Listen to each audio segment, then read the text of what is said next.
है ना, जब पॉज करने बोलेंगे तो फिर। Hello everyone, hello sir, good morning. Good morning sir. हाँ, गुड मॉर्निंग। हम लोग पढ़ रहे हैं टेंस। क्या पढ़ रहे हैं? क्या पढ़ रहे हैं? सभी बच्चों को हमको ध्यान देना है, मोबाइल में ध्यान नहीं देना है। हम लोग पढ़ रहे हैं टेंस। क्या पढ़ रहे हैं? थोड़ा सा रिवाइज करते हैं, बाद में लिखेंगे अनीफा। ध्यान से सुनिए अभी सभी बच्चे। हम लोग पढ़ रहे हैं टेंस, और टेंस के होते हैं 3 टाइप। बोलिए। Present tense, past tense, future tense. तो हम लोगों ने पढ़ा फ्यूचर टेंस का दो पार्ट। फर्स्ट था सिंपल फ्यूचर टेंस, फिर पढ़ा फ्यूचर कंटिन्यूअस टेंस। आज पढ़ेंगे third number, that is future perfect tense. Getting everyone? तो बोलिए, फ्यूचर परफेक्ट टेंस को पहचानने का तरीका है कि इसके सेंटेंस के लास्ट में चुका होगा। किसी किसी का आवाज नहीं आ रहा है। चुकी हो। हम इतना स्मार्ट दिख रहे हैं जी सब। हमें बोलना भी है बेटा। रोमा, चुका होगा, चुकी होगी, लगा होता है। ठीक है। जैसे कोई काम हो चुका होगा। हम लोग ये करते हैं ना कि मान लीजिए हम लोग शिक्षक दिवस मना रहे हैं, टीचर्स डे मना रहे हैं, मनाते हैं ना? बोलते हैं ना कि कल जो है ये काम हो चुका होगा, है ना? बोलते हैं कि नहीं? क्या सबको कॉपी बंद करने के लिए बोला गया? जो इंसान है वो बंद कर दीजिए। अब जो इंसान नहीं है वो खुला रखिए। जैसे रोमा, वो इंसान नहीं है, वो है नहीं जी, ऐसा बात। वो अवतार नहीं हो, महा अवतार है। ठीक है, तो बोलिए वैसा चीज, वैसा सेंटेंस जो हो चुका होगा उसे फ्यूचर परफेक्ट टेंस बोलते हैं। जैसे हम लोग बोलते हैं कि कल सुबह में हम खाना खा चुके होंगे, ऐसा कभी बोले हैं? एक सप्ताह बाद हम नानी घर जा चुके होंगे, ऐसा कभी सोचे हैं? ऐसा सेंटेंस कभी आया है? अच्छा, कोई बात नहीं आया है। रात में हम लोग सो चुके होंगे, ऐसा आया है? कि रात में जागे हुए रहते हैं? 7 सितंबर को हम लोग टीचर डे मना रहे होंगे या मना चुके होंगे, ऐसा होगा?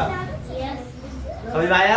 इस बार टीचर डे हम लोग मना रहे हैं 7 सितंबर को। दीदी लोग कल मीटिंग की थी, उसमें उन्होंने डिसाइड किया है संडे को। क्यों? क्योंकि सबका स्कूल क्या रहता है? छुट्टी। तभी ना आएंगे जी। कोई अपना स्कूल छोड़ के आएगा? आपका स्कूल छुट्टी रहता है संडे को? ठीक है। चलिए बोलिए अफर्मेटिव सेंटेंस। यस।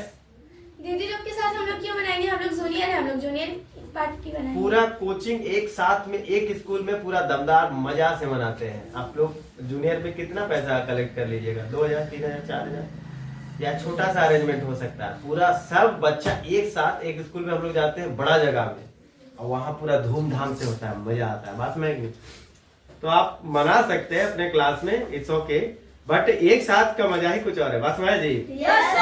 एकता में क्या होता है? बल होता है। एकता में क्या होता है? एकता में क्या होता है? वो बोलता है ना, बेल नहीं होता, अमरूद होता है सर। कहा तो होता है। बोले अफर्मेटिव सेंटेंस बनाने का फॉर्मूला है subject plus will shall plus have plus भी3 प्लस ऑब्जेक्ट। एग्जाम्पल है वह आम खा चुका होगा। तो according to formula, according to formula, आवाज नहीं आ रही। आप लोग कल रात में मानते हैं सुबह सुबह किसी के मम्मी खाना नहीं बनाती है, कम से कम आवाज तो आना चाहिए ना। रिपीट कीजिए, बोलिए अकॉर्डिंग टू फॉर्मूला। पहले है सब्जेक्ट। इस सेंटेंस में वह आम खा चुका होगा। वैसे सब्जेक्ट कौन है? कौन है? मेरे बाद बोलना है, अपने से नहीं बोलना है, ध्यान से सुन के बोलना है। कौन है सब्जेक्ट? वाह का इंग्लिश होता है, बोलिए ही। Very good. कोई बच्चा आंसर बोल रहे हैं, बहुत बढ़िया। ही। अब ही के साथ लगता है विल, बोलिए ही विल। अब लगेगा है, बोलो हैव। के बाद लगाना है भीतरी। बोलो भीतरी। भीतरी मतलब होता है वर्ब का थर्ड फॉर्म। तो यहाँ पे वर्ब है खा। क्या है? खा। तो खाना का इंग्लिश होता है ईट। क्या होता है? ईट। तो भीवर होता है ईट। क्या होता है? ईट। क्या होता है? ईट। भीटू होता है एट। बोलिए एट। और भीतरी होता है ईटन। बोलिए ईटन। होता है ईटन। ठीक है? Yes sir. बोले he will have eaten।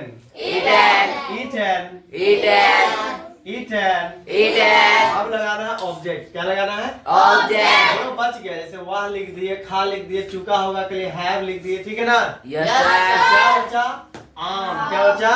आम। He will have eaten mango। वह आम खा चुका होगा। बोलिए वह आम नहीं खा चुका होगा। तो हम लोग को लगाना है नॉट। क्या लगाना है? नॉट का मतलब नेगेटिव सेंटेंस बनाना है, नॉट लगाना है। तो कहाँ लगाए? कौन बताएगा? हाथ उठाइए। हाँ बताइए शिवानी। ऐसे करके बाल ऐसे करके फिर नीचे कर ली। टीचर को बेवकूफ बनाते हैं। टीचर को आप बेवकूफ नहीं बना सकते, क्योंकि टीचर पहले से बेवकूफ है। निःशुल्क शिक्षा सेवा चलाना बेवकूफ है ना जी। हाँ बोलो बेटी। No, I'm asking the call. I'm not asking the sentence. Actually, I'm asking where we have to add not.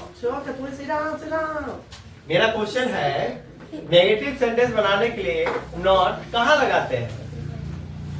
हाँ not eating mango। बैठ जाइए। यस आप बताइए। हाँ हेल्पिंग वर्ब के बाद नॉट लगाते हैं। क्वेश्चन था कि नॉट कहाँ लगाते हैं, तो नॉट कहाँ लगेगा? मैंने आंसर नहीं पूछा था, आंसर आप बता दिए तो that's good. Okay now he. बोले ही विल के बाद लगाना है नॉट। बोलो will not have eaten mango। He will not have eaten mango। He will not have eaten mango।